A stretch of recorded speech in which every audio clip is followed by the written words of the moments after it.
In every conversation, every meeting, every glance across a crowded room, there is a quiet question lingering beneath the surface. Who is this person really? You watch them speak, you listen to their tone, their expressions, their words, but something always feels incomplete. It's as if you're only seeing the outer layer of a vast ocean, unaware of the deep and shifting currents that move silently underneath. We live in a world of personas, social masks carefully crafted to protect, to impress, to belong. Everyone you meet is performing, consciously or not, a role that keeps their inner world hidden from view. And perhaps, without realizing it, you are too. We are taught to understand people by their behaviors, their choices, their reactions. Yet behavior is only the tip of the iceberg. Beneath the surface lies a psychological architecture far older than the individual self. Ancient blueprints of thought and emotion that shape the way people move through the world. Carl Jung called them archetypes. Universal patterns living in the collective unconscious, shared by every human being regardless of time or culture. These archetypes are the timeless stories our souls keep telling. The warrior's courage, the lover's devotion, the caregiver's compassion, the rebel's defiance. They are not just ideas, they are forces. They live through us. But in modern life, where speed and stimulation dominate every hour, we've forgotten how to see people beyond their surface. We scroll through faces, profiles, and opinions, forming instant judgments about who someone is. We mistake their current state for their entire essence. A friend's withdrawal looks like rejection. A coworker's arrogance looks like pride. A loved one's silence feels like indifference. Yet what if all of these reactions are simply masks, personas shaped not by choice, but by deeper psychological archetypes they don't even realize they're embodying? Imagine standing in front of someone you care about. They say something that hurts you, or they seem distant, detached. Your first instinct might be to react, to take it personally, to assume meaning in their behavior.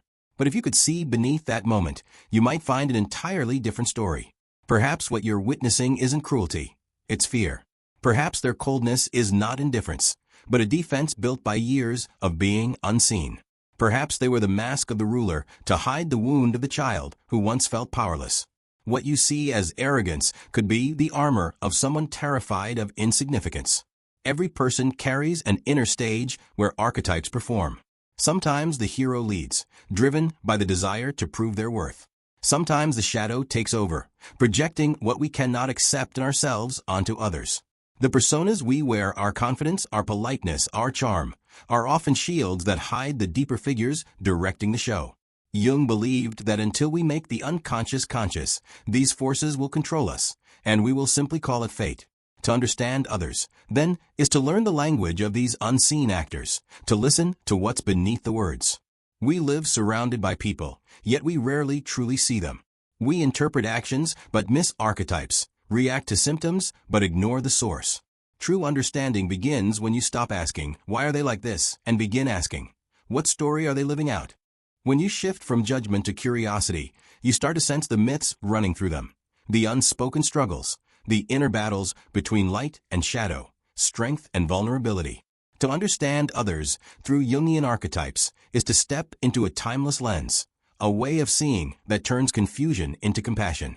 It allows you to realize that no one is simply good or bad, kind or cruel. Everyone is a blend of patterns, each trying to balance their own chaos. The persona may deceive you, but the archetype always tells the truth. And if you learn to see it, you begin to understand not only others, but yourself. Because in the end, every person you meet is a mirror reflecting back parts of you. Their fears awaken your empathy, their strengths remind you of your own, and their shadows reveal what you've yet to face. Jung once said, "Everything that irritates us about others can lead us to an understanding of ourselves."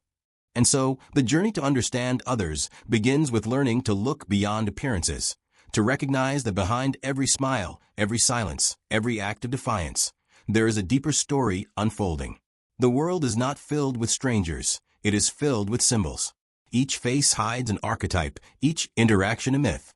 To see clearly, you must learn to look not with your eyes, but with your awareness, to see beneath the surface, beyond the mask, into the timeless patterns that shape who we all are. Because when you do, something extraordinary happens. Judgment dissolves, and what remains is understanding. And that understanding, quiet and rare, is the first step toward seeing humanity as it truly is, an ocean of ancient stories, endlessly retelling themselves through us. What if the key to understanding others isn't found in their words, but in the timeless stories written inside them? Carl Jung believed that every human being carries within them a vast and ancient library of symbols. Hidden deep beneath the conscious mind lies a shared inheritance of universal patterns, archetypes, that shape the way we think, feel, and relate to the world. These archetypes are not learned, they are born within us. They are the primordial images that have existed since the dawn of humanity, surfacing in myths, dreams, art, and the stories we tell to make sense of our lives. Jung called this domain the collective unconscious, a realm far older than the individual personality. And it is here, in this mysterious space, that the blueprint for every human soul resides. When you look at another person through this lens, something extraordinary happens. You begin to see that their struggles, their fears, their desires, all echo ancient stories that humanity has lived 1,000 times before. The young man obsessed with proving himself is not just ambitious. He is the hero seeking the dragon that will give his life meaning. The person who constantly nurtures others to the point of exhaustion is not merely selfless. She is the caregiver caught in her own cycle of martyrdom. The friend who cannot stop rebelling against every form of structure is not simply defiant. He is the outlaw, driven by the archetypal fire that burns against conformity. Each of us is an expression of these timeless roles, each shaped by the same invisible forces, playing out across different bodies, different lives. The hero, the shadow, the lover, the sage, the child, the ruler. These are not characters from stories long past. They are energies that move through all of us, guiding our behavior in subtle and powerful ways. The hero seeks meaning through struggle, believing that purpose must be earned through sacrifice. The shadow represents the repressed, the denied parts of the self we refuse to acknowledge. The lover yearns for union, to dissolve the boundaries between self and other, while the sage seeks understanding, the truth that lies beneath illusion. To recognize these archetypes in others is to see that every action, every emotion, is part of a larger psychological script that humanity continues to play out. Modern psychology often isolates the individual. It treats behavior as a product of personal experience, environment, or biology. But Jung saw deeper. He saw that much of human behavior is mythological. We are living symbols, carrying within us the emotional DNA of our ancestors. Our struggles are not entirely personal. They are universal. When someone lashes out, withdraws, or repeats patterns of pain, it is often not just them acting. It is the archetype within them expressing itself. Understanding this transforms perception.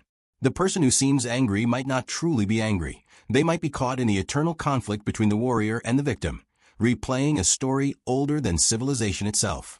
To truly understand others, you must learn to see through their actions into the archetype that moves them. This is the art of psychological vision, perceiving not merely what is visible, but what is ancient and invisible within them. You begin to recognize that a boss obsessed with control is not just domineering. He is the ruler who fears chaos. The partner who seeks constant validation is not shallow. They are the lover afraid of abandonment. The person who seems lost or indecisive may not lack direction. They may be in the seeker's archetype, wandering not because they are aimless, but because they are searching for a truth that cannot yet be named. Jung's insight reveals that human beings are mythological creatures.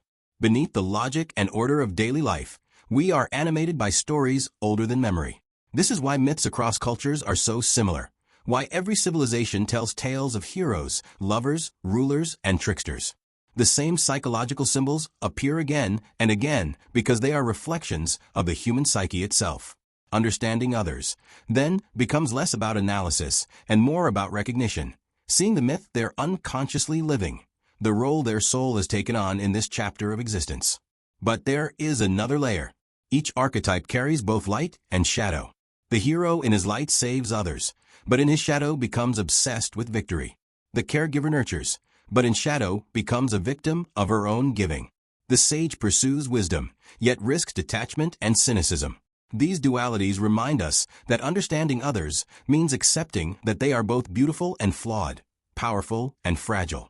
The light cannot exist without the shadow, and every person carries both within them. What you admire in someone is often the light of their archetype. What irritates you is usually its shadow. The modern world, however, has made us forget this language of depth. We live in an age of psychological blindness, where personality is flattened into labels, where the soul's complexity is reduced to trends or diagnoses. We scroll through people like images, forming instant impressions without ever pausing to see the myth that breathes beneath their skin. Yet Jung's wisdom reminds us, when you fail to see the archetype, you miss the human truth. You respond to the symptom, not the soul.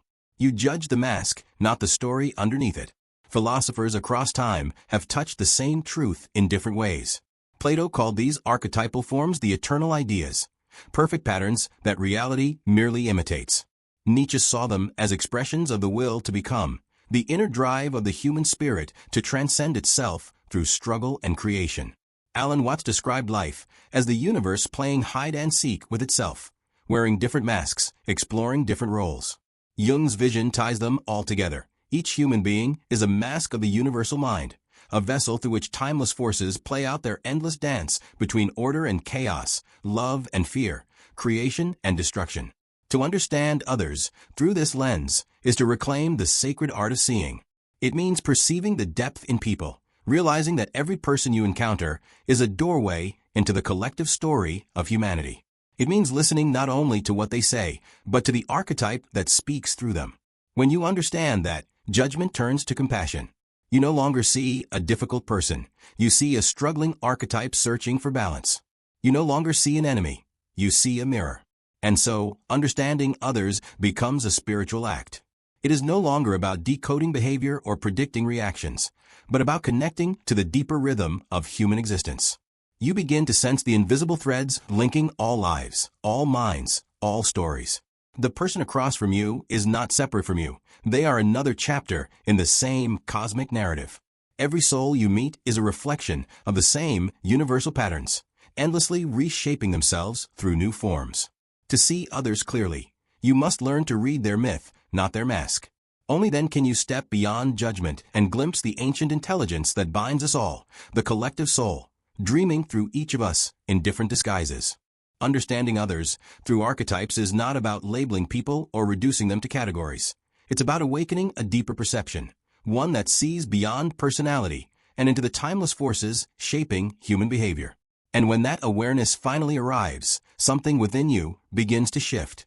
You realize that most conflicts, most misunderstandings, most disappointments between people are not born from malice, but from blindness.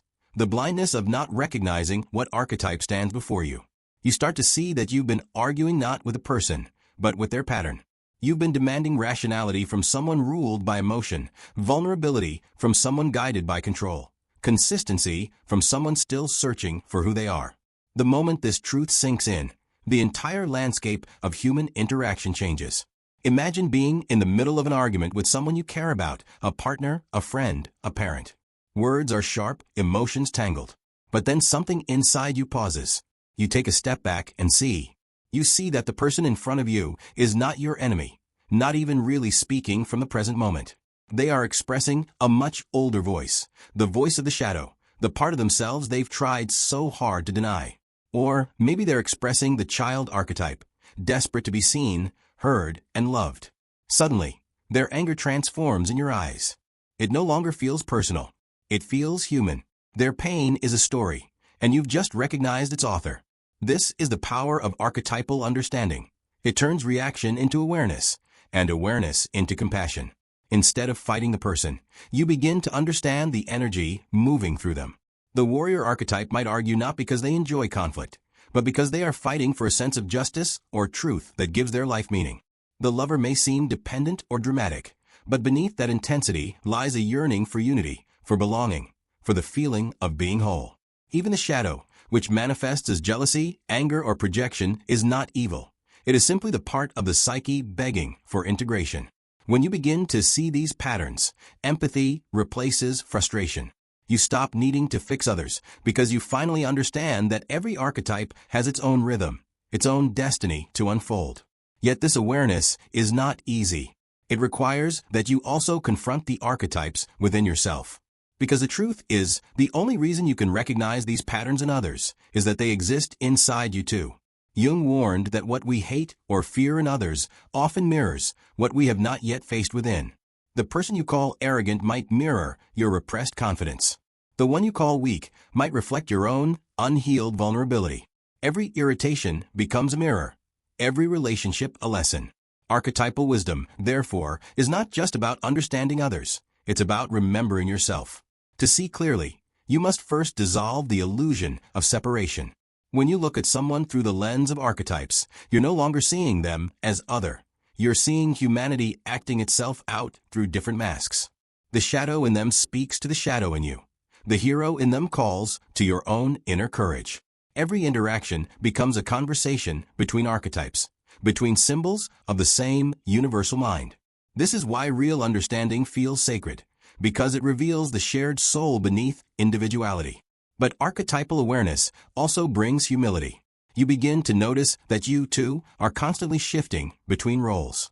Some days, you're the sage, offering wisdom and guidance.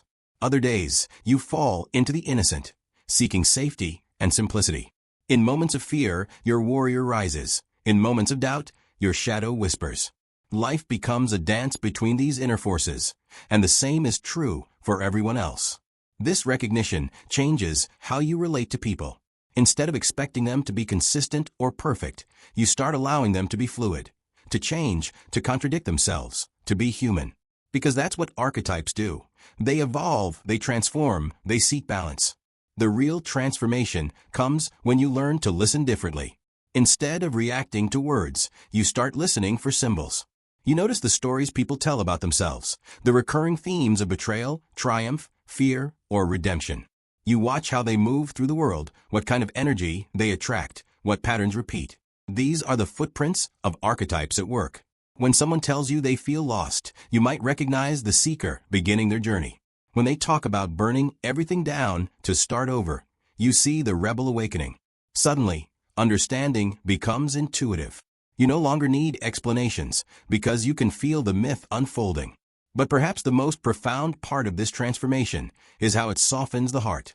Once you see the archetype, you can no longer hate the person. You can no longer hold the same bitterness, because you understand that everyone is acting out their unconscious stories, just as you are. The man who betrayed your trust may have been consumed by his shadow. The friend who abandoned you may have been trapped in their seeker's loneliness. The parent who controlled every aspect of your life may have lived under the fear of losing their ruler's power. When you see this, judgment dissolves into empathy. You begin to forgive, not to excuse the pain, but to understand the pattern behind it. There's a quiet wisdom that emerges when you live this way. You stop demanding that people behave according to your expectations. You start accepting them as they are, works in progress, stories still being written. And in doing so, you free yourself too. Because every time you judge or resist someone's archetype, you reinforce the mask within yourself. Every time you soften, you invite your own wholeness. Jung's great truth resounds here. Until you make the unconscious conscious, it will direct your life, and you will call it fate. When you begin to see archetypes consciously, you reclaim your power, not just to understand others, but to understand yourself. In this awareness, connection deepens. Conversations become less about defending your ego and more about discovering the truth between two souls. Conflicts become less about who's right and more about what story is playing out. You begin to navigate life with gentleness, realizing that everyone is fighting a battle you cannot see, an internal myth seeking resolution. And as you see this, a quiet peace begins to settle in your heart. You no longer feel the urge to control or fix. You simply witness. You listen. You understand. The transformation, then, is not in learning new techniques to read people, but in unlearning the illusion that people are separate from their patterns. You start to see through the human drama, to the archetypal play underneath it all. The stage remains the same, the setting of human existence, the endless cycle of love, fear, courage, and loss. But your role changes. You become the observer, not detached, but compassionate. You begin to meet others, not as characters to be judged, but as fellow travelers in the same story of becoming. And maybe that's the essence of understanding others, not to define them, but to recognize the myth they are living, and in doing so, to honor it.